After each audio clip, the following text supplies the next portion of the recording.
হামলার আশঙ্কা করে রাজ্যপাল এনআইএ পুলিশ কমিশনারকে চিঠি বিজেপি নেতা প্রিয়াঙ্গু পাণ্ডের। ফের হামলার আশঙ্কা করছেন বিজেপির ব্যারাকপুর সাংগঠনিক জেলা সহসভাপতি প্রিয়াঙ্গু পাণ্ডে। হামলার আশঙ্কা করেই শনিবার তিনি ব্যারাকপুরের পুলিশ কমিশনারকে জানিয়েছেন। পাশাপাশি রাজ্যপাল সহ এনআইএর ডিরেক্টর এবং কেন্দ্রীয় স্বরাষ্ট্র দপ্তরের সচিবকেও তিনি বিষয়টি জানিয়েছেন।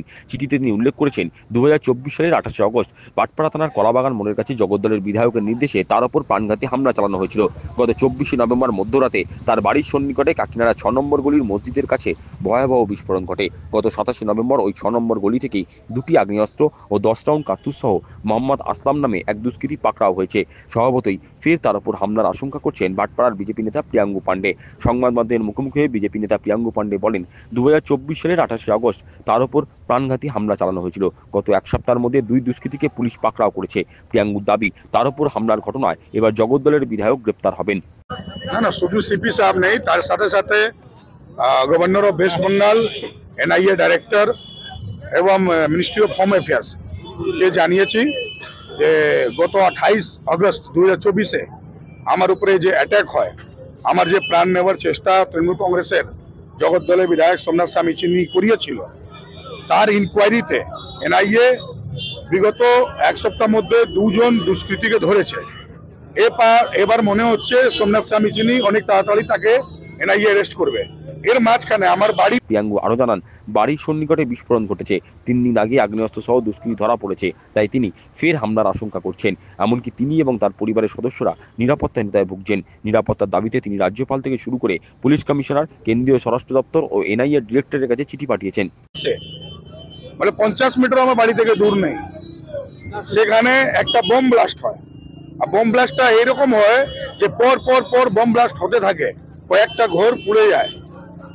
বিগত কালকে আমার ঠিক বাড়ি পাশে 50 মিটারের ভিতরে আবার এমডি আসলাম দুটো আগ্নেয়াস্ত্র নিয়ে 10টা 350 রাউন্ড গুলি নিয়ে ধরা পড়ে। আমার মনে হচ্ছে যে আমার বাড়ি আশেপাশে কোনো না কোনো আবার একটা চক্রান্ত হচ্ছে। তাই আমি সিপি অফ ব্যারাকপুর এবং governor of West Bengal, NIA director এবং মিনিস্ট্রি অফ হোম অ্যাফেয়ার্সকে এটা জানিয়েছি যে আবার আমার উপরে অ্যাটাক হতে পারে। আমার এবং আমার পরিবার আজকে দিনে কিন্তু সেফ জোনে নেই, যে কোনো সময় আবার এই চক্রান্তটা করা যেতে পারে। যেহেতু তৃণমূল কংগ্রেসের একজন এমএলএ এই আমার কেসে আর বাঁচতে পারছে না, আমি বিজেপি করি বলে আমার এরা পুরোপুরি প্রাণ নেওয়ার জন্য লেগে পড়েছে।